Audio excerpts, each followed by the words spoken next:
Warning: the following video may contain inaccuracies, as it is done by a group of students for a holiday assignment. Please bear with this video. Haha.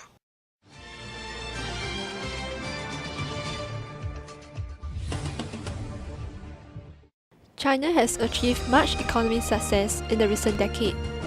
This can be attributed to its export-driven growth. To many, China's growth at all costs policy had been controversial. So, what has attributed to China's success, and what are the pros and cons? How will China's growth and overall development fare in the long run? Let's find out.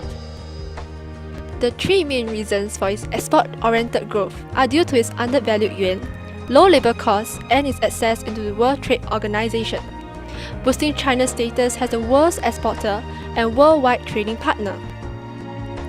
Due to its undervalued yuan, it has helped to increase the competitiveness of its exports and allowed them to raise share of world exports.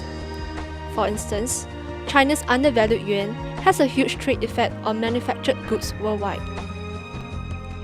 The low value of the yuan makes Chinese exports cheaper in the world market. In addition, the relatively low labor cost also enables China to enjoy a comparative advantage in labor-intensive products. Furthermore, China's entry into the World Trade Organization has allowed China to fully integrate into the world system and capture the gains of its comparative advantage in abundant labor supply. China's open door policy had spurred foreign direct investment in the country, creating more jobs and linking the Chinese economy with international markets. Due to the increase in the net export of China's goods, aggregate demand of China's goods would therefore increase in the world market, thus shifting the AD curve to the right, from AD0 to AD1.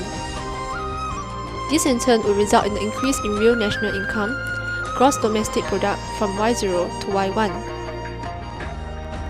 On the other hand, general price level would increase as well, and this lead to inflation in China's domestic market. China's export-driven growth have increased its GDP share over the years. Since 2010, China has been the world's second largest economy after the United States. It has been the world's fastest growing major economy, with consistent growth rates of around 10% over the past 30 years. China is also the largest exporter of goods in the world. However, the economic gains and prosperity was not shared by all Chinese equally. The income gap between the rich and the poor had greatly widened. The rich are getting richer and living in urban luxurious homes with high standards of living.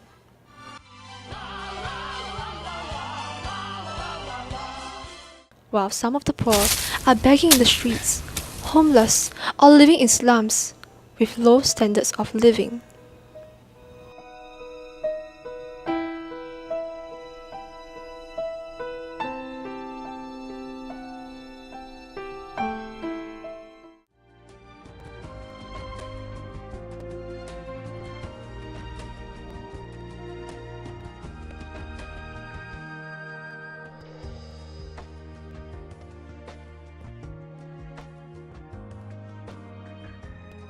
Next, we will move on to elaborate more about the concept of protectionism. Protectionism is the protection of home industries from foreign competition by the imposition of trade barriers on foreign products by the government. Now, here's a short skit to demonstrate what is protectionism and trade barriers. As we all know, China goods are often cheaper due to its low labor costs. Hence, other countries may feel threatened that their own domestic goods demand will fall, and therefore will impose trade barriers on China's goods.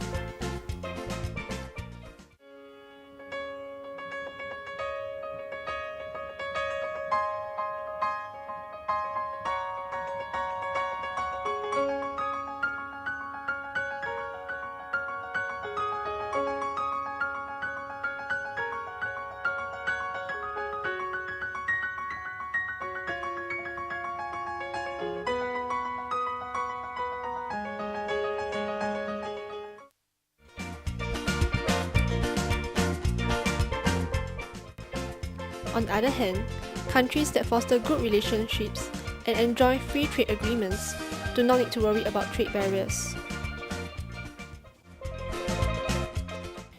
In conclusion, China's export-driven growth do have its benefits, but there's also a need to monitor the growth and ensure that the negative effects are greatly minimized.